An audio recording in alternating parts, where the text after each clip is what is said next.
now we will finish out our top 50 lists. Um, yeah, we will do the top 10 players in baseball. Um, in the past two episodes, not including the bold predictions draft, we have gone through uh, chronologically 50 through 26 and then 25 through 11. Just a review of our lists. Here is 50 through 41. There it is. On to 40 through 31. This is a YouTube moment. Yep. Yep. Go subscribe to Above Replacement Radio YouTube. 30 through 21 on the YouTube channel. And then 20 through 11. Feel free to pause if you want any more details. But yeah, those are our lists heading into it. We kind of know what each other's 10 are, but we don't know the order Yeah, unless we have a major surprise and shifted off the positional rankings. But yeah, that would mean there'd be a major exclusion from the list entirely.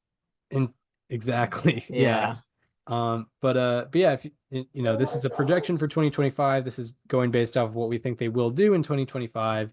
Um, but yeah, other than that, did you want to reveal your number 10 player in baseball? I would love to. I'm pretty happy with this top 10 and how I ranked them last year. Everyone in my top 10 was in my top 25 on last year's list. So I feel very good about how that turned out. I have, how many returners do I have for my top 10 last year? I have one, two, three, four, five. So half of my players in my top five or my top 10 were also top 10 last year. So I think I had a pretty good return rate on this stage of the list. Starting at number 10, this is one of my guys in my top 10 last year, although he did fall a decent amount. He was my number four last year. He is just barely hanging out of the top 10 this year. Talking about Mookie Betts from the Los Angeles Dodgers, my number five shortstop. So I have five shortstops in the top 10, spoiler alert, which I would imagine I think you probably do as well, right? Yeah, you do. So, yeah, I mean, shortstops run the league right now. Five of the top 10 players, all shortstops.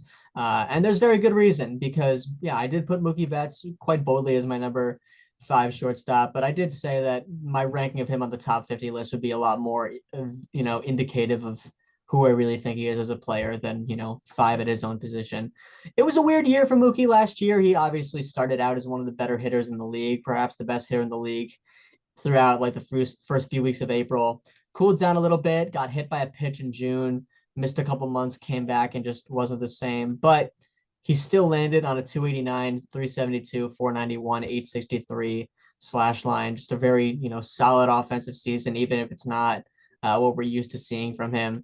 All of the strengths we know from him, he's still got them. He's still, striking out very little. He's still walking at a very good rate. In fact, his strikeout rate actually went down to his lowest point, tied for the lowest strikeout rate of his career. The walk rate was higher than the strikeout rate, which is something that I'll get into later in this breakdown. Talking about some analytics from Mookie last year, he was the only hitter to post a whiff rate below 10% and a slugging percentage above 500 against all fastballs with at least 1,000 fastballs seen. So that's obviously the type of pitch you see the most of, and no one else whiffed below 10% and slugged above 500 against them. And that was just Mookie Betts. Over the last three seasons, Mookie Betts has a 2.2 run value per 100 against sinkers and sliders. That seems like a random combo, but generally speaking, that's the second and third most commonly used pitches throughout the league. And Mookie Betts had the second highest run value per 100 among the 647 hitters with at least 150 sinkers and sliders seen total since 2022.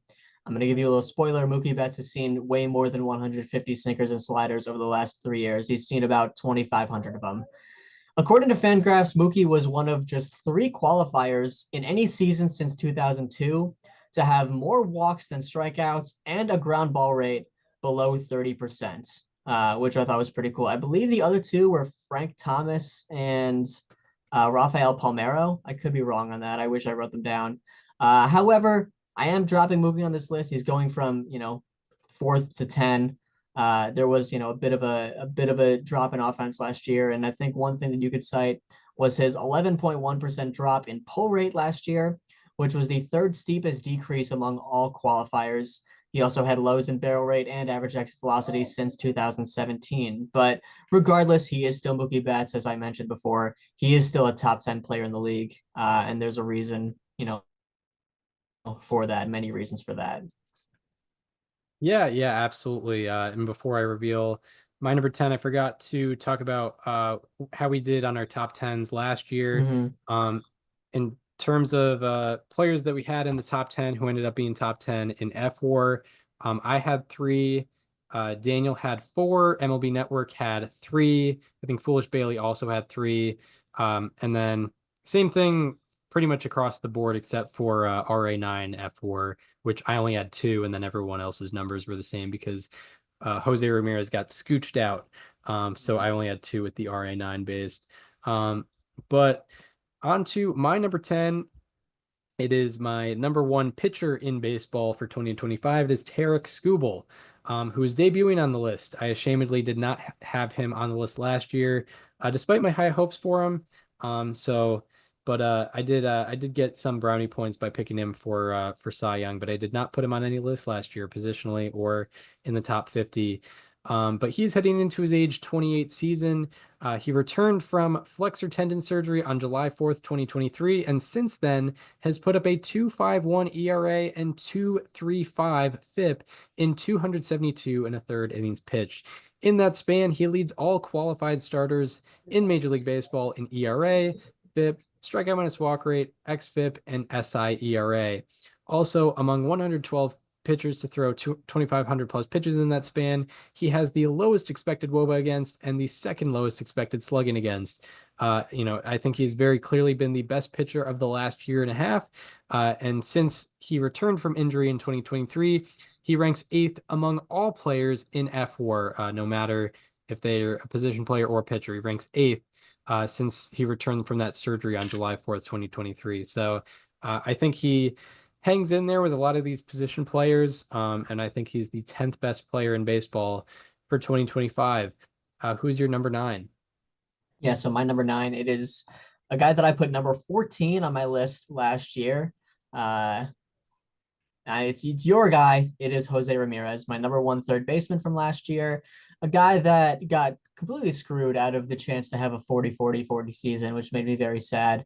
But regardless, he had his best season in a while last year, slash 279, 335, 537 for an 872 OPS, 39 homers, 41 stolen bases in 682 plate appearances with plus defense, with plus base running. He had a very Jose Ramirez season. I mean, the strikeout rate, was at 12%. The walk rate was at 8%, 7.9 to be exact. Didn't see, despite, going into the 30s, age 31, didn't really see a drop in average exit velocity. Did not see a drop at all in barrel rate. He's still doing all the things that you love to see. Last year, his pulled air rate, as I mentioned earlier, 29.8%. The league average is 16.6%. So, and that's something that he's made, a strong suit of his throughout his career. And I'll get more into that later. But yeah, I mean, he's still one of the most dynamic players in the league, still one of the most fun players to watch in the league when he's on. And boy, was he on last season.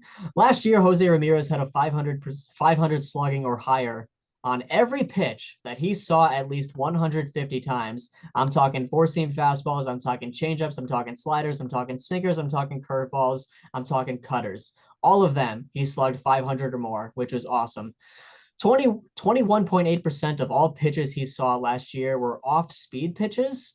He had one of the higher off-speed rates in the league, the fourth highest among the 122 hitters with at least 2,000 total pitches seen.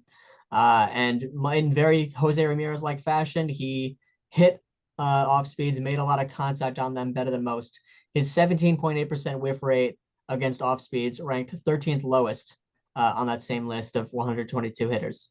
Since 2017, and this is more what I'm getting at, his pulled air rate is 28.1%, which is the third highest among the 194 qualifiers in the last 8 years. And by the way, when I say pulled air rate, I'm talking about the percent of fly balls that are pulled and are either line drives, fly balls, or pop-ups. It's very simple. So yeah, his pulled air rate of 28.1% is the third highest among the 194 qualifiers in the last 8 seasons.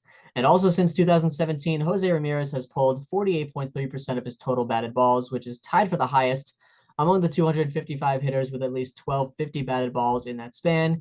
He has also pulled 39.4% of his fly balls, the highest rate of the 173 hitters with at least 400 fly balls. And because of that, you might not see a big pop on the savant sliders. That's because when you pull the ball a lot, it decreases your expected statistics. It don't matter because Jose Ramirez knows where to place the ball. He does it exactly to the degree that he needs to suit his sort of needs. He's not the most powerful guy, but the power that he does have, he uses it very wisely. So, and that makes him, along with the solid defensive base running, one of the best hitters in the league. He is entering my top 10 this year as the number 9 player on my list. Yeah, yeah. And I will match you on that. I have Jose Ramirez as my number 9 as well. Appropriate. And yeah, there's What consensus an what here. an honor. Yeah, yeah. Yeah. There's consensus with you. Me, also MLB Network had him at number 9, and I'm starting to think he's not underrated anymore, which is actually that's a really good thing. That's how good his season was last year. Yeah, true, true. And granted, like some of that had to do with I think he really hit those like traditional count stat markers Mhm. and that really helped him out. And almost 40-40, and also the Guardians were really good last year, so people Yeah. noticed a little bit more, but that's wonderful. Like him being rated properly is a great thing. Yeah. I mean, Um we talk about like what does Dansby Swanson have to do to get rated properly? Jose Ramirez showed us. yeah, yeah. If Dansby Swanson can Yeah, near if he could just put 40-40 up a this quick season, 40-40, yeah, yeah, that would be great. easy, easy. But yeah, so Jose Ramirez, he's heading into his age 32 season.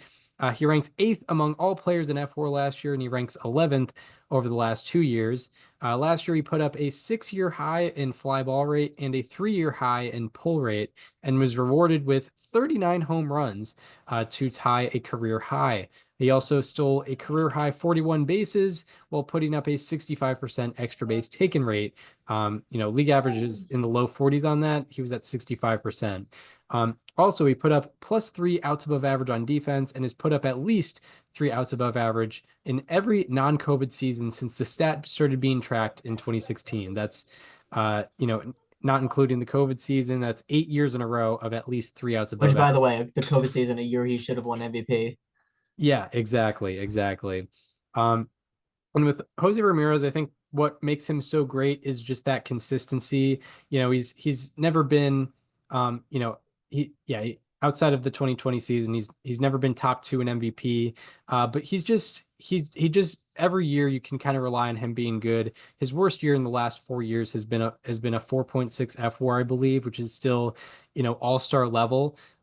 And he has put up 3 6-win seasons over the last 4 years. Only him, Juan Soto, and Shohei Ohtani, in a combined effort, both hitting and pitching, have done that. Only him, Soto, and Ohtani have had 3 6-win seasons over the last 4 years. So there's just a level of consistency with both performance and health that has to be greatly respected. And there's some guys who maybe have more WAR than him over that span, but have fluctuated a little bit, or maybe not been able to stay on the field as much. But with Jose Ramirez, he stays on the field, and not only does he stay on the field, he performs extremely well just about every year. So yeah, he remains in the top 10. Even though he had a better year than he did the year before, he moves down my list. So people might get curious. Why he moves down the list is the 3 players that were behind him last year that were moved ahead of him this year all had 8-win seasons last year. So they were kind of in their own class, and I kind of had to reward them for that. But still, Jose Ramirez is number 9 player in baseball by me, by you, by MLB Network. And I'm sure there's some other lists that'll also have Jose Ramirez number 9. But yeah, on to your number 8. Yeah, my number 8, this is a guy that I might be a bit lower on than most people. And I'd say that despite putting him at number 8, clearly there's very high praise to be sung, and I will definitely sing them. But I'm talking about Gunnar Henderson, who I have in my number 8 spot this year. This is why these rankings matter because I talk about, all of my top 10 picks are in my top 25 last year. Do you know where Gunnar Henderson was ranked on my list last year? 25. He was ranked number 25. So I mean that what a huge ranking for me. Because I mean, if I put him 26, I think I had Marcus Simeon at 26 last year, a guy that I very could have easily could have put over Gunnar Henderson. Uh, but hey, huge that I because I mean, if I it's doesn't hit the same if I said 9 out of 10 players are in the top 25 or all 10 are in the top 26. No, it's a very round number. It's unanimous, and yeah, that's enough of me I talking about put myself and my amazing rankings. I put Henderson 26, so I look like the clown Yeah, here. see, that's the difference right there. Yeah, Anyway, enough of me talking about myself because I got a really good shortstop to talk about. My number four shortstop in all of baseball. Obviously, it was a really solid season, especially a really solid first half for him last year. He was one of the better hitters in regards to average exit velocity, barrel rate, all of the the hard hitting numbers, literally. There are some things that I would like to see as improvements that could shoot him up into the top five. I would like to see him play better defense. He's had a net zero outs above average for virtually his entire career. I would also like to see him hit fastballs better. Over the last 2 seasons, he's been virtually a net neutral on all fastballs in regards to run value, in regards to run value per 100. He's been, kind of in the middle, I guess.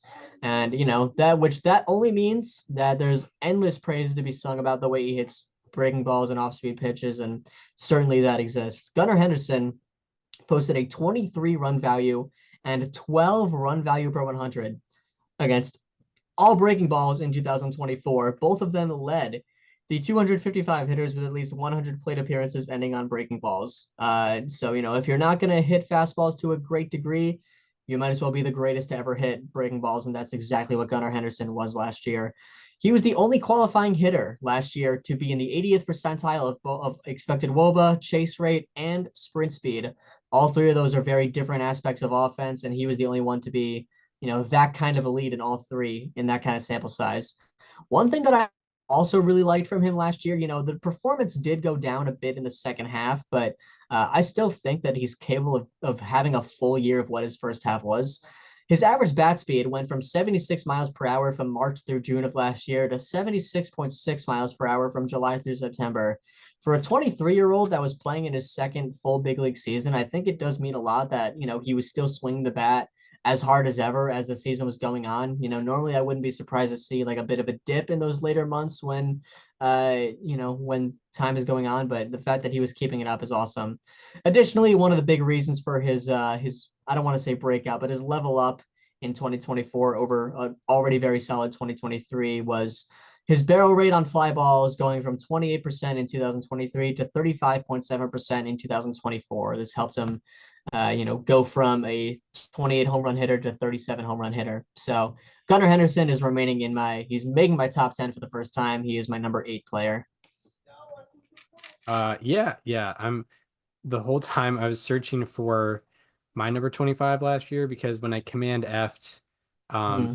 in parentheses 25 on my list for this year, it wasn't. So that means my 25 from last year is not on my list this year. So that Tough. means that I very well should have put Gunnar Henderson in the Adolis top 25. Garcia. Yeah, it's probably one of those types of players. I don't I'm think it was. Let me check it was in mine, and I'll throw up some guys that it could have been. Yeah, Garcia was 38 for me. Um, but yeah, I'll talk about my number 8, who is a different shortstop. It is Mookie Betts. You had him at number 10. I had him at number 3 last year. And he's heading into his age 32 season. He ranks 7th among all players in F4 over the last 2 years. And out of 118 qualifying hitters over the last 2 years, he ranks 6th in on-base percentage and OPS. However, his OPS plus did go from 165 to 145 from 2023 to 2024. Part of that had to do with some of the underlying stuff. His average exit velocity dropped 2.5 miles per hour, and barrel rate was cut by more than half from 2023 to 2024. Also, his bat speed dropped 2.1 miles per hour, but that partially could be explained by his shorter swing length. So maybe strategically, he wanted to make a shorter swing more compact, more contact promoting, because he did have an extremely low strikeout rate last year with an extremely high walk rate. He had 98th percentile strikeout rate and 92nd percentile walk rate, and was the only batter in baseball to be 92nd percentile or higher in both. So, his average exit velocity did go down quite a bit. Barrel rate did go down quite a bit, which is definitely going to affect the power numbers and how much he's able to get extra base hits. But in terms of, making contact and getting on base via the walk, he was excellent last year, and that provides me some optimism that he's going to be pretty offensively successful once again. And even in a down year, he put up 4.4 FWAR in 116 games. And if you put that rate over a 150 game pace, Betts would have had 5.7 FWAR in a down year. A year after, finishing runner up in MVP. And I'm sure he would have gotten MVP votes or ranked higher in MVP last year if he didn't run into that injury. And yeah, that 5.7 FWAR that he would have accumulated in a 150 game pace, that would have ranked 13th in all of baseball last year, as I mentioned, in a down year. So I think, even though he dropped off offensively last year, it was still a 145 OPS plus. So, I think he's going to be very good. We both agree he's top 10. MLB Network has him at number 5, which I think is maybe a little bit ambitious, but we shall see. I think Mookie Betts will be the 8th best player in baseball in 2025. Do you want to go through your number 7? Yeah, at number 7, I have another guy that was in my top 10 last year. He was my number 5. Uh, Moves down a little bit, but the performance would actually suggest he should have moved down farther. But he's not, because I believe that he can be that same guy he was from 2023. I'm talking about my first round pick in this year's Springfield F4 draft. I'm talking about Corey Seager. Kind of perfect. I had the 7th overall pick. I ended up getting him at number 7 because I really wanted a shortstop with the first pick. And my top 2 shortstops were both taken. That's all right. Yeah, it was a weird year for Corey Seager. He had 533 plate appearances, 865 OPS, very solid offensive performance, great underlying numbers. We just didn't really see the results that we did from 2023. I do believe he's somewhere in the middle between the 1013 OPS that he posted in 2023 and the aforementioned 865. Because he did a lot of the things correct, but just didn't get the results. Like I mentioned, a 390 expected WOBA, good for 97th percentile, over 15% barrel rate, over 92 mile per hour average exit velocity. On top of that, also a good sweet spot rate. Normally those things are kind of mutually exclusive, but while hitting the ball hard, he also had a 40% ground ball rate, only a 3.1% pop-up rate, which is actually like the remarkable part of it. Corey Seager hasn't had a pop-up rate over 5%, which is already well below league average since 2019, which is literally the worst, the worst one you can have, worst batted ball you can have. Over the last 2 years, his pulled air rate has been 18% and 19.7% respectively. Overwhelmingly the top 2% in any season of his career. His previous career high was in 2020, the pandemic year, where he put up a 15.3%. So over the last few years, 17.2% actually in 2022. So since joining the Rangers, he's, put a lot more priority in pulling the ball in the air. Obviously, I love to see that. And he did it even more in 2024 than he did in his MVP runner-up year. Seager was the only hitter last year with a 15% barrel rate and 5 outs above average, which is, that's pretty cool. That's a defensive stat and one of the best offensive stats out there. On defense, he also had a 78% success rate, which means that, 70% of the plays that he could have conceivably made, he did make, which is the highest in a season that he's had in at least 100 attempts since 2017. And by the way, 78% is like really, really good. Like I mentioned, his pulled air rate last season went to 19.7, which is a career high for him. Now, here's why I really think Corey Seager will remain, a top 10 player, despite clearly not being so last year. His pull rate on fly balls increased between 2023 to 24. His barrel rate on fly balls remained the same. His barrel rate on pulled fly balls went up. Despite this, his home run to fly ball ratio went from 26.7% to 21.8%. And that 5% difference leads you to a 150-point drop in OPS. But I think he's going to get back there this year, and he's my number 7 player in baseball. Yeah, yeah. I figured out who it was. It was Michael Harris, who I had at number 25 last. He was the next guy I was gonna list off of my 2024 list. Yep, yep. He was number 25. I remember now. Yeah. Um, So just the guy that got hurt. yeah, but also he was on a rate Yeah. basis, he was not going to be top 50. No, no, for Um, sure not.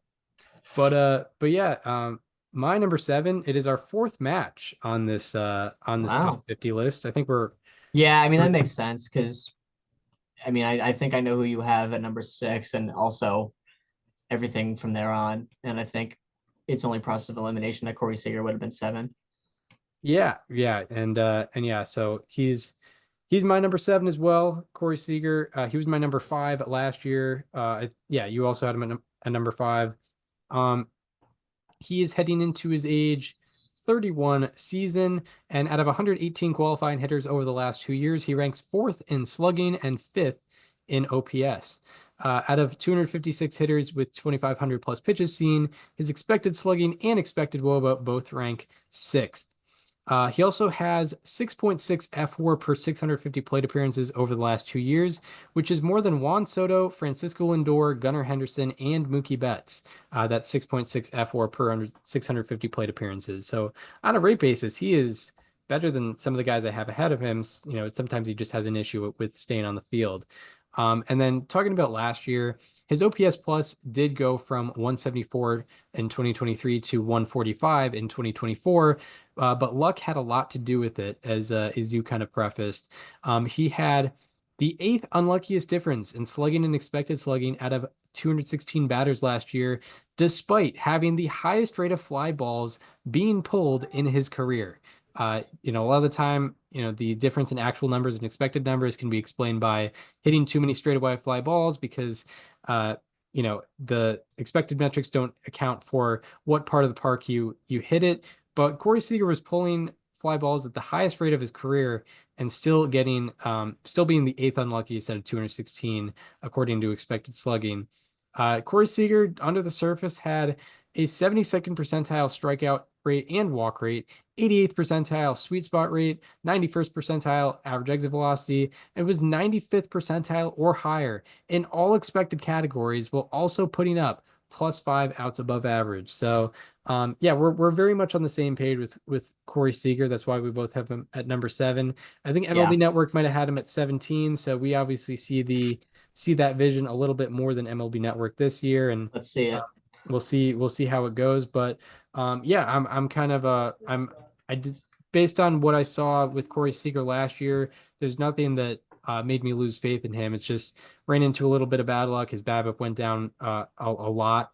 I believe, and you know, home run to fly ball ratio also went down a good bit too, despite a lot of things staying the same under the surface level. So, you know, part of it also every other year it seems like the baseballs change. So, last year was a less offensive year, so hopefully this year's a more offensive year, and Corey Seager will benefit more from that. But yeah, Corey Seager, my number seven. Who is your number six? I'm gonna go ahead and make a bold prediction, and maybe this isn't bold. I think it's a pretty clear. There's a clear vision for it, but I think you and I are gonna have the exact same top five. Exact same top five in Yeah. order. Yep. Yeah, I could see that for us too. Yeah. I definitely know we're not gonna have the same top six though, because you already put my number six as your number 11. This Hmm. is where I got a little ambitious with it. I admit that this is definitely probably my hottest take in the top 10, I would say. But I put Kyle Tucker at my number six. I really bought into what I saw in albeit a limited year last year, but regardless, you know, even if it was only 339 plate appearances, it's hard for me to overlook a 289, 408, 585 for a 993. With solid defense as well. He did just about everything that I really love in a player. He upped his average exit velocity by just about 1 mile per hour. He upped his fly ball rate from 32.7% to 41.3%, while compromising by getting rid of the ground ball rate. It went from 38.6% to 27.1%. Now, do I think it's going to stay that low? No, but I think it could conceivably stay under or around 30% without taking too much. And it also didn't take from the line drive rate. He still had a 24.4% line drive rate, right around the league average. Yeah, I mean, he was on fire and pretty clearly like an MVP candidate up until the injury bug hit him for much of the rest of the season, which sucked. But I mean, a 16.5% walk rate. The swing rate went way down. He was very patient, which I really like seeing. His swing rate went from 47% to 41.8%, which is, I like seeing guys that are great hitters that, wait to get their pitches and do damage with them.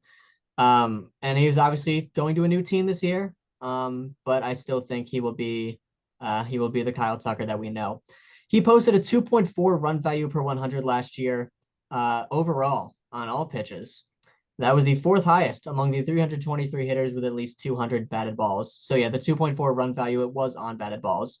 But only 3 hitters were better than that. Additionally, Kyle Tucker barreled 30.4% of his fly balls in 2024, which was the highest rate of his career. Additionally, he decreased his chase rate from 21.6% in 2023 to 17.5% in 2024, which is kind of a byproduct of decreasing his swing rate overall, was swinging at less pitches out of the zone, but he was already chasing it very little, and he did even more. Throughout the 2020s, Kyle Tucker has a 10.5 run value per 100 against all four-seam fastballs, the second highest among the 436 hitters with at least 200 plate appearances ending on four-seamers throughout the decade. He also did pull the ball a decent amount. He had a 41.8% pull rate, but I want you to just hear me out on this. His pull is not like the bad Wrigley kind of pull. Like it's not down the line. He like pulls to right center. If you know what I'm talking about. If you watch Kyle Tucker, if you watch his highlights, you know what I'm talking about. I don't think the ballpark change is going to decrease his value that much, if at all, even. So I really like Kyle Tucker. I really like the trade. I think going into a contract year will help him a lot. With going into free agency, seeing how Soto just, how Soto just did out there. I think he's going to be the number 6 player in baseball. Yeah, for sure, for sure. I didn't highlight him on top 50, but when I highlighted him on top as my number 3 right fielder, I said that he had more pro he yeah, he had more projected home runs in only 2 ballparks over Wrigley Field in 2024. Mm-hmm. So the the pull issue is not as prevalent with him. If you No, look at if it's you go not. to It's his not the Isak Paredes kind of pull. Yeah, exactly. If you go to a Savant page and look at all the red dots which indicate the homers, it's not all down the line, and No. it's mostly like right center fields, Mm-hmm. near center fieldish area, but Which a is where you'll get some balls that are only out at Wrigley exactly, exactly. So yeah, he had 19 projected homers at Wrigley last year. in Um, just 339 plate appearances. Yeah, yeah, absolutely. So now on to my number 6. He was your number 8 this year. My number 26 last year, as I talked about. Very unfortunate. But it is Gunnar Henderson, shortstop for the Baltimore Orioles. He's heading into his age 24 season. He ranked 5th among all players in F4 last year and ranked 6th over the last 2 years. And he had major offensive improvement from 2023 to 2024, despite already doing really well in 2023. His OPS plus went from 125 to 150, 125 to 159 in those years. And he was just really, really good under the surface. There's not uh, too much detail you really need to talk about with him. He was 80th percentile or higher in walk rate and chase rate last year, was 92nd percentile or higher in all expected categories, along with bat speed, average exit velocity, and hard hit rate. And then also he went 21 for 25 on stolen bases with a 51% extra base taken rate and +3 runner runs. So he is very much a positive on the bases, along with along with having been one of the best hitters in baseball and being a very viable defensive shortstop to go with that. So just an all-around player. Put up 8 WAR last year. It was pretty unbelievable, and only heading into his age 24 season. So yeah, have to be optimistic about Gunnar Henderson. In both top 8 in or top 8 in both our eyes. top six for me. On to your number five. Yeah, my number five, he was second, I believe, in NL MVP voting last year. Yeah. He was my number 18 last year, which is incredibly disrespectful. I think you were closer to being correct on him than I was, if I remember correctly. Francisco Lindor, who I am so happy to see him finally get the respect that he deserves. I don't know where he was on MLB.com's list, but I mean, we've been saying it for a while. He's a much better player than people realize, and now the whole world knows it because he is my number five. He was the MVP runner up.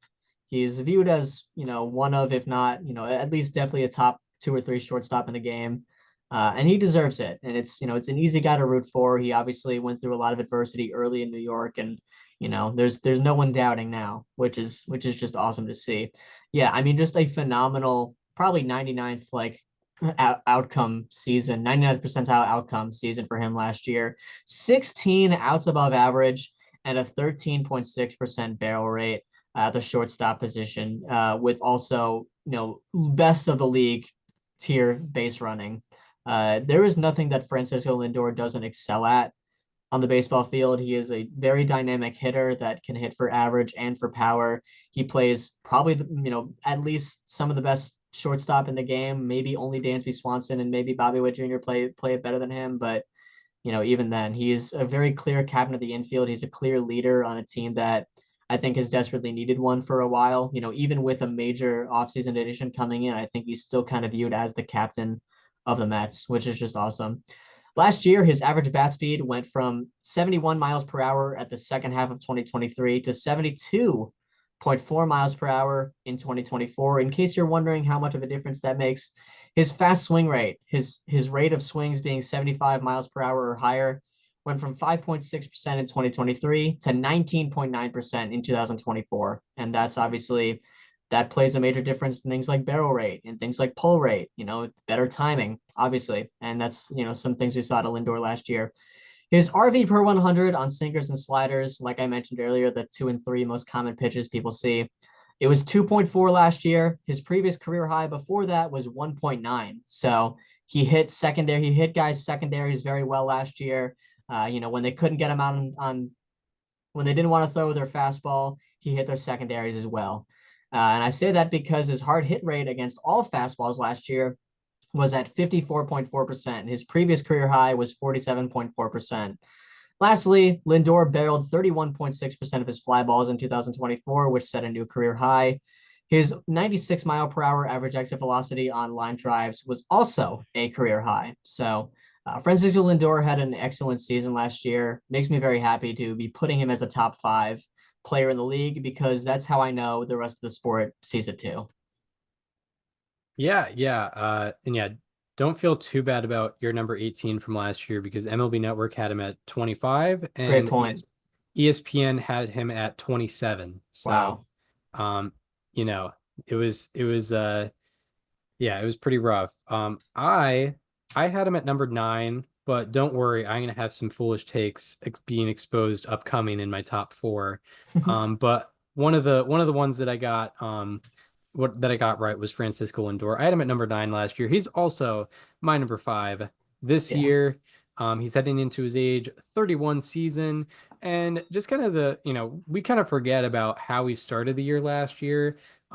Through his first 46 games, Francisco Lindor had the second lowest BABIP out of 162 qualified he hitters, did. the third unluckiest difference in batting average and expected batting average out of 205 hitters with 500 plus pitches seen, and the sixth unluckiest difference in WOBA and expected WOBA out of 205. And it still took the first 50-50 season in baseball history for him not to win the MVP. That's how good Francisco Lindor was last year, especially in his final 105 games. In those final 105 games, he hit 309 with a 943 OPS and stole 23 bases while playing Gold Glove level defense, which earned him the highest FWAR in the National League in that span, in that 105 game span. Looking at 2024 as a whole, he's coming off career highs in OPS plus, barrel rate, expected slugging, and expected WOBA. And he was 90th percentile in barrel rate and 95th percentile in expected slugging and expected WOBA. He also posted a 3-year high in outs above average and the 8th highest defensive runs above average among all fielders last year. He was one stolen base shy of a second consecutive 30-30 season and also only got caught 4 times last year. And then on the longer term, he ranks 5th among all players in F4 over the last 2 years, and he ranks 2nd in all of baseball over the last 3 years. So yeah, Francisco Lindor has just been a really consistent player, and he is coming off a career year this year. 2024 was the best that we saw out of Francisco Lindor. And that was despite him being one of the unluckiest hitters in baseball for almost the first 2 months of the year. And he still managed to come out of it and put up 7.8 F4. He was great last year. I would agree that it's hard to see him do better. That's probably like a 95th percentile outcome for him. But yeah, he gets rewarded in both of our top fives this year. Yeah, MLB Network had him at number 6 for 2025. So yeah, now on to the top four, which kind of seems like the most consensus thing we've seen I would hope ever. so. It'd be really embarrassing if we But in didn't get terms of it. like even the rest of the baseball Oh, world, oh yeah, yeah. also our F4 draft, it was like that four was In like that order. Well, actually, in it that wasn't in that order. not in That's a that lie. order, but yeah, it Yeah, was because like like I said, I think we have the same order for our top five, and yeah. we're right on the fifth one. I am sticking in Flushing, Queens for my number four, talking about the new New York Met, the new $765 million man, a guy that I put number 7 on this list last year and is getting moved up to number 4, Juan Soto, who answered the question, what if he made every offensive adjustment I've ever wanted to see him make in one season last year? What an awesome treat it was, even if it came as a member of the Yankees. I've been saying for years, what if he had a ground ball rate considerably below 50%? It was 44.7%. I said, what if he pulled the ball a little more? He pulled the ball 42.3% of the time, the first time his pull rate has ever been above 40% of the season.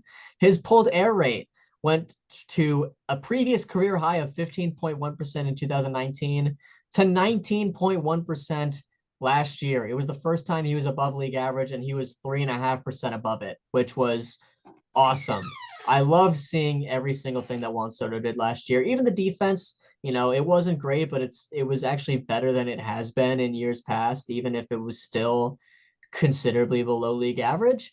But on top of that, he didn't even make any concessions, right? Like he didn't sacrifice any aspect of his offense for a better ground ball rate. He didn't sacrifice any of his offense for a higher pull rate. He did everything that we love out of him. He took a lot of pitches, took a lot of walks, didn't strike out, hit the crap out of the ball very hard, lifted it in the air even more, like I mentioned earlier, to even better heights than he had ever done throughout his career in many respects.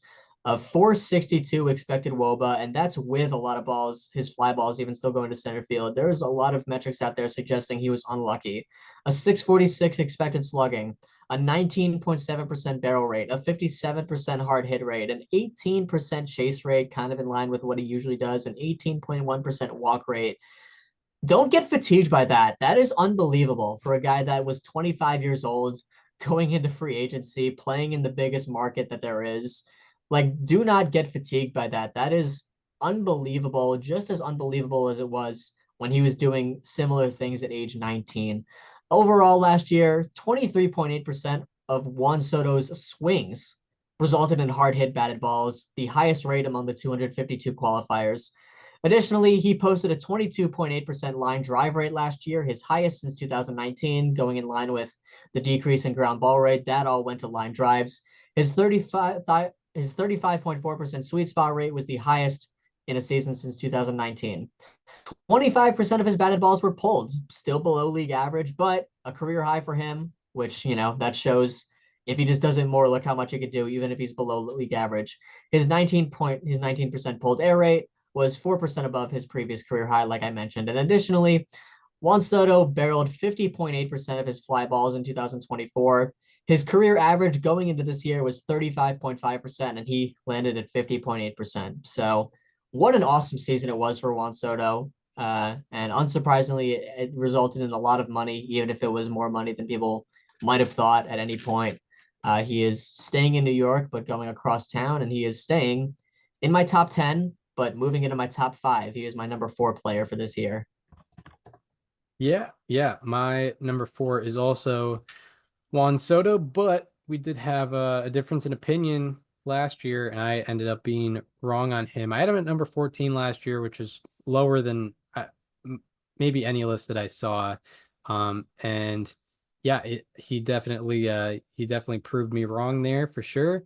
Juan Soto is heading into his age 26 season. He ranked fourth among all players in F4 last year and ranks fourth over the last 2 years as well.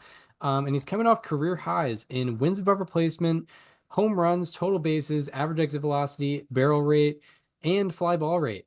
And he set non-COVID season career highs in slugging, OPS plus, expected slugging, and expected WOBA. And he was top 4 in all of baseball last year in on-base percentage, slugging, and OPS. He was a top 4 hitter in baseball at the very least. He was also 100th percentile in expected WOBA, expected batting average, and walk rate. And then over the last 3 years, his defensive run value has gone from -17 to -7 to -1. And I guess, the reason why I put him 14 last year was some of the concerns over defense or just lack of optimization in his offense. Like we knew he had the tools and the amazing eye and ability to get on base, but he wasn't, he wasn't lifting the ball as much as you would have liked, or pulling the ball, as you mentioned, as much as you would have liked. But he fixed a lot of that, and that resulted in the best season of his career. Um, you know, so he's, last year he was an average defender, and that's, him being an average defender and putting up that level of offense is quite the luxury. And that's a lot of the reason why I think he ended up getting the money he got. I don't think he would have gotten as much money if he was at the level of defense he was at in 2022 and 2023. But he moved to like a average corner outfielder, while having the best offensive season of his career as well. And that's what made him so valuable. And that's why he moves from 14 to 4 on my list this year. I think in a lot of years, a player of his caliber would be higher on a list like this. But because of some of the elite players that we have in the game today, he has to settle for number 4. But yeah, Juan Soto is my number 4. On to your number 3. Yeah, my number 3. I don't know if it's my biggest dub from last year, but it's that I'm the most proud of.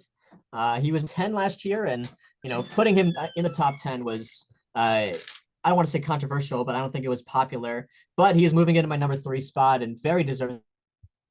So it is Bobby Witt Jr. from the Kansas City Royals, my number 1 shortstop. And man, what an unbelievable season it was.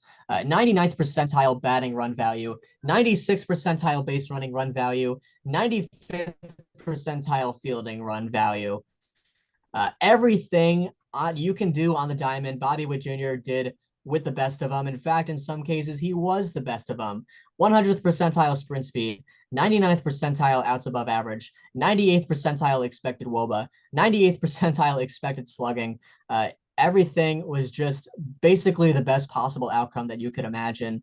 It was just, and it was from the start too. I mean, everything that he did was, from April through September was MVP caliber, and it was a pleasure to watch from a 24-year-old last year. Yeah, a 24-year-old that was coming off of a pretty good second half, translated it into a full season, which was just beautiful.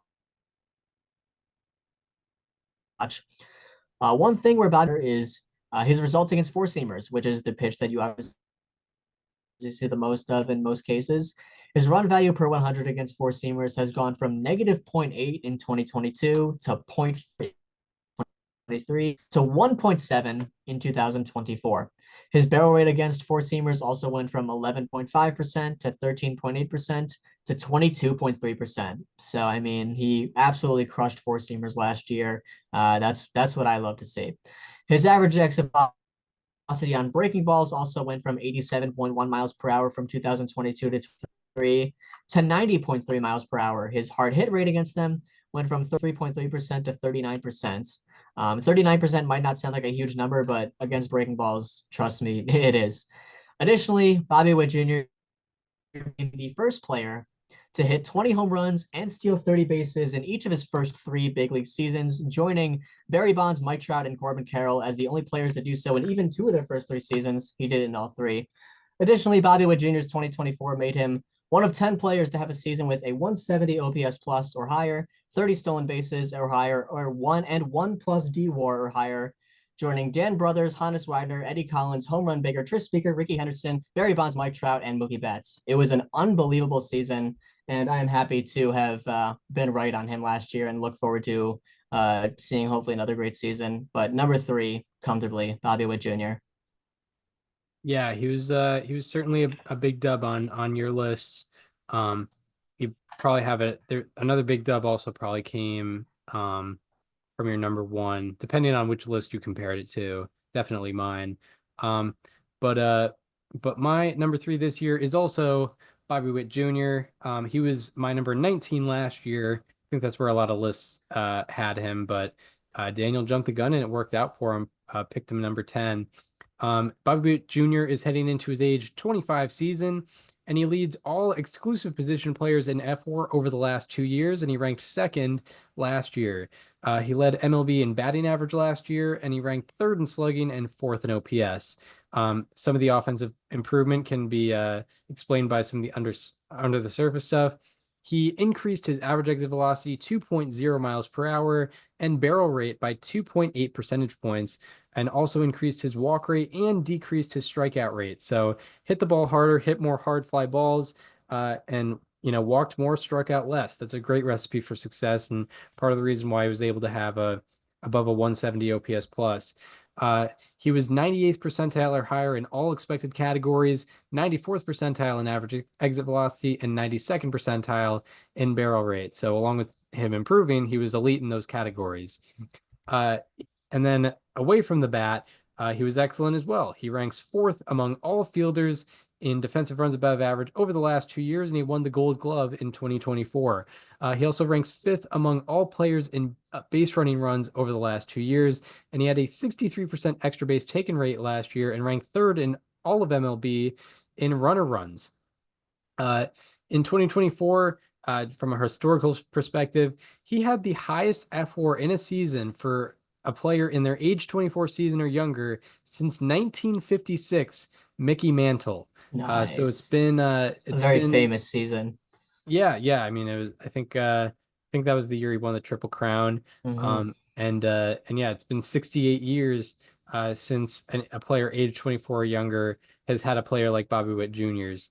And also something I found interesting. I think it's correct. It's hard to get a solidified thing on this, but he had the third most F WAR in any season in baseball history that did not lead the league, which is to say that in most years in baseball history, I think he'd be ranked higher than number three after coming off a season like that. It's just there's two more history makers that are above him, and it's just kind of unlucky for Bobby Witt Jr. that how stiff the competition is because you know 5, 10 years ago, I think he'd be at least number two on a list like this after coming off a year like that. So, yeah, he was unbelievable last year. He's been unbelievable pretty much since July of 2023. And he's only 25, so or only heading into his age 25 season. So, the future is certainly bright. On to your number two. Yeah, I mean, the fact that there's a 24-year-old shortstop coming off a 10-win season, and there's two players currently in the league that are objectively better than him by virtually anyone that you ask is like absurd. And yeah, that's the state of how talented Major League Baseball is at the top right now. At my number two, I'm talking about the guy that both of us had number one on this list last year. He's the best hitter in baseball, although there's just one thing he doesn't do, and well, it's not his fault that he doesn't do it. That he's not number one again on this list. I'm talking, of course, about Aaron Judge, who is, yeah, despite outperforming any season he's ever had, arguably after being number one on the list. He is moving down. Not his fault. I think anyone that knows baseball understands what we're getting at here. I would argue that his 2024 was actually better than his 22, the season where he famously hit 62 home runs. About appearances, he had a higher batting average. He had a 33-point higher on base percentage. He had a 15-point higher slugging percentage, and he had a 45-point or 48-point higher OPS. So just a ridiculous, an 1159 OPS season from Aaron Judge with 58 home runs. Just an inhumane season for a guy that also slumped in April, by the way. Yeah, I mean, I don't really know what else there is to say about Aaron Judge that hasn't already been said before, especially on this podcast. Going into age 32, he is consistently expected to now just put up 11 win seasons all the time. Like, I don't know what's going to happen when he only puts up like an 8 win season. Like, what's that going to look like? Are people going to start freaking out? I don't know, but he's literally given us no reason to believe that regression is coming anytime soon because he still just absolutely crushes the ball to the degree of a near 27% barrel rate every year. I mean, literally, it's been 26% or higher each of the last 3 seasons, which is just absurd. But going into some more specific numbers, Aaron Judge's fly ball rate, and this is something that I've spoken on for a while. His fly ball rate went from 29.5% from 2016 to 2021 to 39% from 2022 to 24, which is of course when he just became the greatest hitter we've ever seen. The highest fly ball rate among the 112 hitters with at least 1,000 batted balls since 2022. That 10% increase in fly ball rate is kind of what I think led Aaron Judge to really becoming the hitter that he has been since 2022. In the StatCast era, this might be my favorite stat ever. In the StatCast era, Aaron Judge owns all of the top 5 highest average exit velocities in any season with at least 200 batted balls. The top 5 is Aaron Judge, Aaron Judge, Aaron Judge, Aaron Judge, and Aaron Judge, which is hilarious. Even if it's just a 10-year sample, to be honest, it probably spans throughout all of baseball history as well, if we're being completely honest. Judge is off of his second season, posting a run value of 150 plate appearances ending against them. He has done so twice on four-seam fastballs. Only one hitter has ever done so in the time that run value cracked even once. And that was Vladimir Guerrero Jr. against four-seamers in 2021. So 3 players have ever done it since 2019. Aaron Judge is 2 of them. And lastly, Aaron Judge is coming off of his 4th season with 200 plus batted balls and a 25% barrel rate or higher. No one else in the StatCast era has done that ever. He has done it 4 times. So Aaron Judge is my number 2 player on this list. He literally did not do anything to move down from number 1 other than not pitch. And it's not his fault, but that's just how it is. That's just how it is when you have Babe Ruth still in the league doing it. My number 2 is also Aaron Judge. He was also my number 1 last year, despite a lot of websites ranking Ronald Acuna Jr. number 1. And that was a win for us and for Foolish Bailey as well. It paid off. He was the best player in baseball last year, but I don't think he will be the best player in baseball this year because unfortunately he's not going to post up like a 3.2 ERA in 100 innings or something like that. Aaron Judge, just in terms of him being his own class of hitter, I'll break down some basic numbers. He has an 1107 OPS over the last 3 years. No other qualifying hitter has an OPS of 1,000. He's at 1107. He has 27.0 fWAR over the last 3 years. No other exclusive position player has 20. And also, he has hit 157 home runs over the last 3 years. No other player has 135. So in terms of just hitting and being an exclusive position player, which is a term that's now invented with Shohei Ohtani existing. It's just him and everybody else in terms of exclusive position players over the last 3 years. And I say 3 years. Obviously, Bobby Witt Jr. He was a rookie in 2020, 2022, and didn't have quite the year, didn't have nearly the year Aaron Judge had. But just looking at this is a historical 3 year run that Aaron Judge has just had, and it may be continuing this year. I mean, he's averaging over 50 home runs per year over the last 3 years. Last year, Aaron Judge joined Babe Ruth, Barry Bonds, Ted Williams, and Mickey Mantle as the only players in baseball history to have two 11-win seasons in a 3 year span. So he's up there with the legends in terms of what he's doing in a 3 year span. And he's putting together seasons that only all-time greats have done. 11 wins above replacement doesn't happen all the time, and he's done it twice in the last 3 years. He's quite unbelievable. And yeah, as you mentioned, there's no reason to suggest that he will do worse this year. And in fact, his bat speed went up zero point 0.8 miles per hour from 2023 to 2024. There doesn't seem to be any signs of him slowing down, despite him going into his age 33 season. So, yeah, just with hitters, in terms of just the art of hitting, I think it's him and everybody else. And that's why he gets the number 2 spot for me. Never mind the fact that he also plays about average defense, which is a luxury Yeah. for someone who hits that well. And Um, will also be a yeah, defensive position this year. we'll also be moving to an easier defensive position that will probably also wear on him less in terms of health as well, moving around Mhm. less in right field, especially at Yankee Stadium. But Another, um, go ahead. yeah, I was gonna transition to your number one. What were you gonna say? Another thing that like this is just an anecdote, but I think it's very relevant. One thing that I remember about the pandemic season was, with a 60 game season, there was a lot of people talking about the potential for a 400 average season, which would have an asterisk, but hey, this might be the only chance we ever get. So like, let's see it. I believe it was Cespedes Family Barbecue. This would be a very them thing to say. But they were like, forget a 400 average season. We could see a 200 weighted runs created plus season. Like, that's something we haven't seen since Barry Bonds. Like, it doesn't happen. We could see it in the pandemic, given a 60 game season. Aaron Judge has done it twice in full seasons with 696 and 704 plate appearances in seasons, respectively. Yeah, it's Like, he has unreal. twice been double the average hitter in full in 157 game seasons or more. Exactly. Like, Like he and this is no diss to Juan Soto, but Juan Soto had the best year of his career, and Aaron Judge was still about 3.1 wins above replacement above him. He was like one Brendan Donovan above Juan Soto, if that makes sense. Uh, and Brendan Donovan had a pretty good season last year. yeah, Um, but yeah, that's both made both of our top 10 seconds lists. yes, indeed. But yeah, enough of Aaron Judge. We're losing our Who Red Sox else? fan for There's got to be some other ones. There's got to be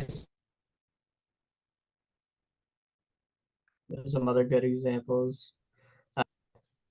Who are some guys that were around the 3 mark? Adley Rutschman had 2.8 last year. Christian Walker had 3 F4. yeah, yeah. Yeah, he was a Christian Walker above Juan Soto. Yeah, I did recognize when I said Brendan Donovan. A lot of people might not know he actually did well last year. He Yeah, was yeah, he was a Fernando Tatis Jr. above that's a above good one. above Juan That's a good one. Soto, Yeah, roughly. Tatis had 3.2. I think the difference between Judge and Soto was 3.1. So yeah. yeah, roughly one Tatis So better than so Soto. yeah, Juan Soto and Fernando Tatis just barely combined to have more F4 than Aaron Judge last year. Like Yeah. just barely. Yeah, and Juan Soto's number 4 on this list and Tatis is 25 for both of us. Shout Yeah. out. But yeah, now Yes, I think we did uh, agree on him. on to the number 1 player in baseball. Yeah, I mean Michael Lorenzen, the two-way player. What more can you say? No. Um, yeah, it's Shohei Ohtani. There's no I don't, what am I supposed to do? Like some sort of grand reveal? We all know who it is. Um, Yeah. the first 50-50 season, but also it was 54 and he almost had a 55-55 season. That was like very much in the cards. Um, yeah, 731 plate appearances, by the way, and a 1036 OPS. Like that's another part of it that I don't think should be lost on people is the fact that he had something like I think did he have the most plate appearances in the National League? I think he did. Very possibly. If it wasn't at the top, he was up there. Yeah, he had the second most plate appearances in all of baseball, the most in the National League, and put up a 181 weighted runs created plus. I talked about Bobby Witt Jr. being like the dub that I think Shohei Ohtani my biggest dub from last year. Had him around like number 9. Foolish Bailey had him around the same place. I said no. You know what? DH only. I'm still putting him number 3. I think he's that good offensively, and he was. Without pitching, he had literally the third highest F4 of any player in Major League Baseball last year. One of the few guys in my top 50 where his placement on my list actually perfectly represented where they ranked in F4 last year. So that was pretty cool. Um, I don't really know what else to say that hasn't been said. I mean, it's literally the most covered guy in baseball, one of the most covered athletes in all of sports. I mean, around the globe, maybe the most covered athlete outside of soccer. Ohtani had a 95.6 average exit velocity on all breaking balls and off speed pitches last year, the highest among the 486 seasons in the StatCast era, with at least 1,000 breaking balls and off speed pitches seen. Not just the best in 2024, the best since it's been tracked. He increased his pull rate from 37% to 43.6% between 2023 to 24, which set a new career high for him. He also increased his pull rate on fly balls from 22.2% to 29.3% between 2023 and 24. And he increased his pulled air rate from 14.8% to 22.5%. So, even like when he hit the ball hard, he was distributing it a lot better. And that led to the 54 home run season. 43.2% of batted balls by Ohtani last year were blasts, which means it was a fast swing that was also squared up, which means it was a 75-mile-per-hour swing that reached the 80th percentile possible average exit velocity, given the bat speed and the pitch speed. So 43.2% of his batted balls were blasts, the highest rate among the 87 hitters with at least 400 batted balls. And by the way, all this is offensive stats because that was all he did last year. But he also pitches, believe it or not. I don't think anyone ever talks about this. In 2023, he was the only qualified starting pitcher to rank in the 90th percentile or higher in K rate and in average exit velocity. Like I said, I don't really know what to say. Hasn't already been said, so I will leave the audience with this: do not become fatigued. Like I know it's very easy to become Ohtani fatigued. We're on year 5 of this. He's been, the most covered player and the posted about it all time. People think it's an overdone thing. I understand the urge to become Ohtani fatigued. You don't like the ownership, the whatever. Even if you don't like the deferrals, even if you are, even if you uh think that he was involved with the eBay scandal, do not become Ohtani fatigued because whenever the next time is that we see a two-way player come into the Ohtani has set the bar so impossibly high. And if you have a chance, try to go back and look at some analysis of Ohtani from when he entered the league. And people saying, well, what if he was a 3.5 win player and a 3.5 win pitcher? How much do you pay that guy? He is infinitely better than that. He was a 9-win DH last year. Didn't play defense, didn't pitch, and he was a 9-win player. If we see a guy come into the league as a two-way player and be, I don't know, and be like Lawrence Butler as a hitter and Kevin Gausman as a pitcher, you're gonna be like, okay, like I don't care. That's not cool. That's because Ohtani made it so much cooler than it was ever supposed to be. Don't become fatigued. enjoy this while we have it. We don't know how much longer he's going to be pitching for, given the fact that he's coming off of his second elbow surgery this year. Please, please, please, please, please, I beg you, enjoy this while we have it because you really, really don't know how long it's going to be. And you're going to look back and be like, how did that ever happen? Because truly it is this unprecedented. It's so unprecedented, we don't even really understand it yet because we're going to go through so many years of baseball history with no one being a two-way player to this degree.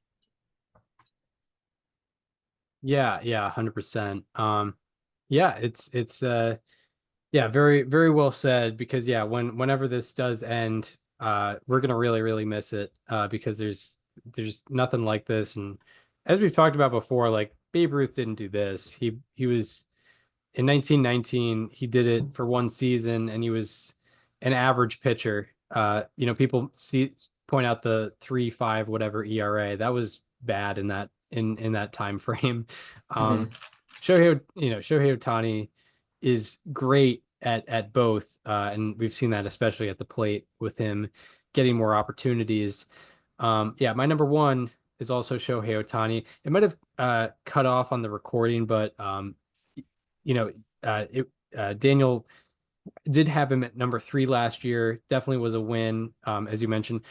Foolish Bailey had him at 9. I had him at 12 because I figured, he's not pitching, and I figured that offense would come back to earth a little bit, but his offense got even better last year. MLB Network had him at 4, so good on them for getting that Okay, right. so credit to MLB. Did you not hear when I said that?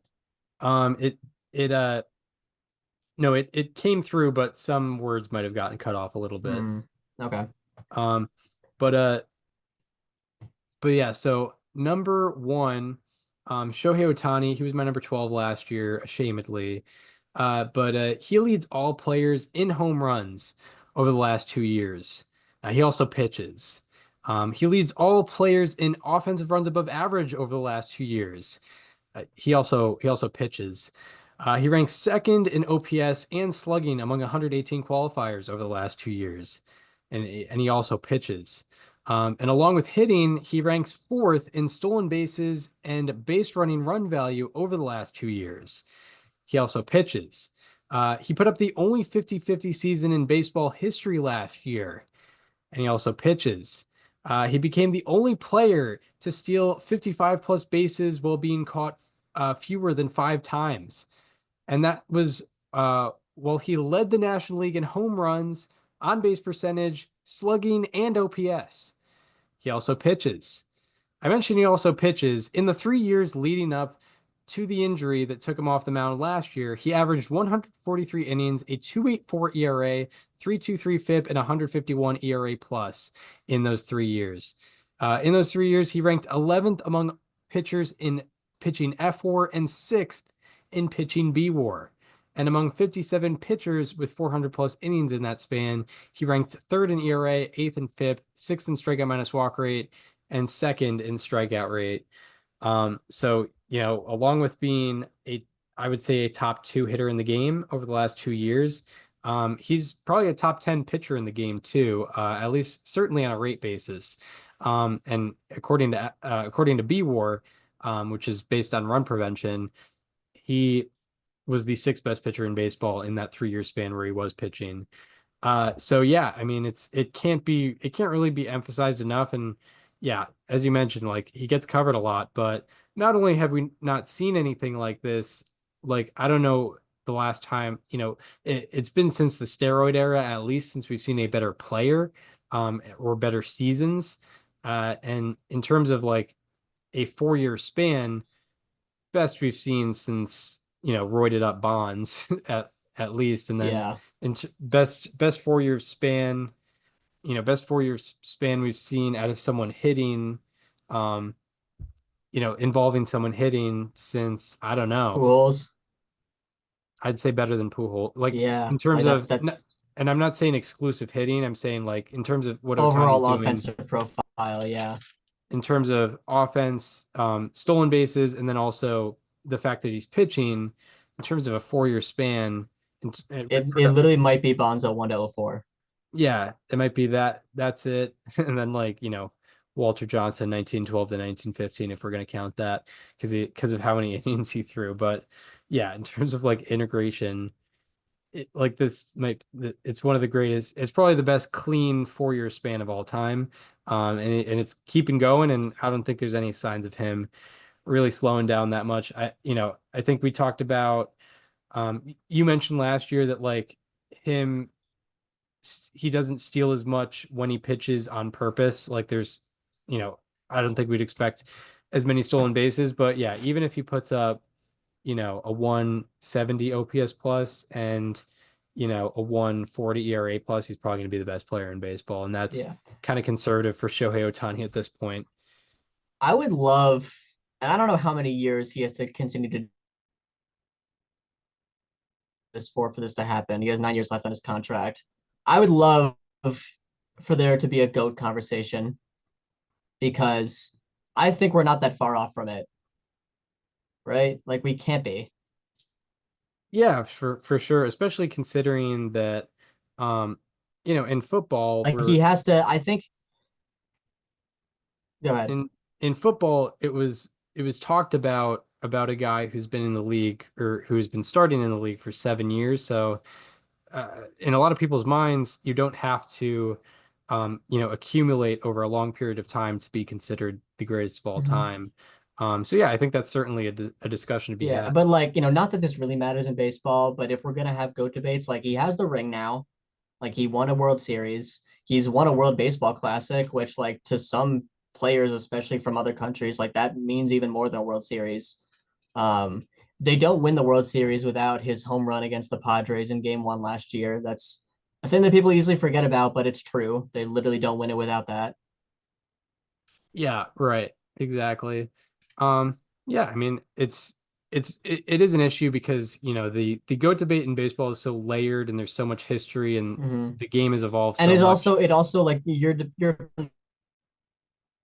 GOAT debate like factors in so many different things, and it's also like an underlying tell of your other takes. Like, it's ultimately, what are your thoughts on steroids? And if you're cool with them, your goat's probably Barry Bonds. If you're not, it's probably Babe Ruth. It might be Ted Williams. It might be Willie Mays. It might be Hank Aaron. It might be Josh Gibson. It might be someone else.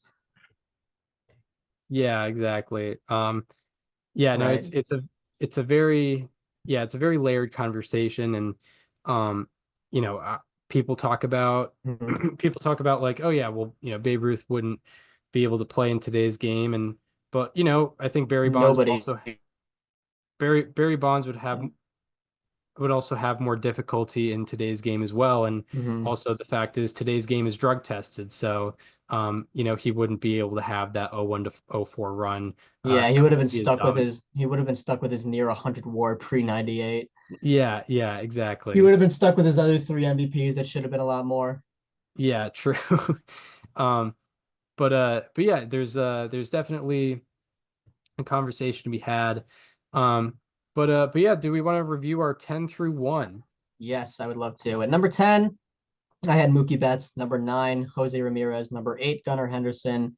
Number 7, Corey Seager. Number 6, Kyle Tucker. Number 5, Francisco Lindor. Number 4, Juan Soto. Number 3, Bobby Witt Jr. Number 2, Aaron Judge. And number 1, Shohei Ohtani. Yeah, my number 10 was Tarek Skubal. My number 9, Jose Ramirez. Number 8, Mookie Betts. Number 7, Corey Seager. Number 6, Gunnar Henderson. Number 5, Francisco Lindor. Number 4, Juan Soto. Number 3, Bobby Witt Jr. Number 2, Aaron Judge. And number 1, Shohei Ohtani. I believe nine Yeah. matches for us in the 18% top of our 50. list in agreement. Pretty good. Which, I mean, I don't know. I think matching our top five was pretty much a lock. Yeah, Like true. it was very to me it was very clear who the top five was. Like I started my list like the first day that I made my list, I only went through my top five, and I was like, yeah, I don't see how I could have any objections to this. Yeah, right. Um, Yeah, like especially considering we've done the positional lists already, so I already knew that you had Mm-hmm. Lindor above Henderson and Seager. Right. Whereas, I think some people might have Henderson above Lindor because Henderson had a little bit more F4 last year. Um, and he also went fifth in our F4 draft. But yeah, no, it made sense, and I think the top four for a lot of lists are going to be the exact same Yeah. with maybe a little bit of variance within the order, but still, I think it like MLB Network we've already I seen. think the clear top four in some order is those four, like without any question. Yeah, I would even yeah, top five, but I'm sure people will put, Henderson above Lindor, whatever. yeah, yeah. It Yeah, people might choose to be wrong about Lindor, but MLB Network, to their credit, put him six. Yeah. Put Which, hey, cool. Betts five, which was interesting. But he's always an MVP contender. Yes. Um, but yeah, that is our top 50 list. That's everything for the offseason outside of predictions. And next week we will get into them. And then it's the start of the year. Yes, it Wonderful, is. wonderful stuff.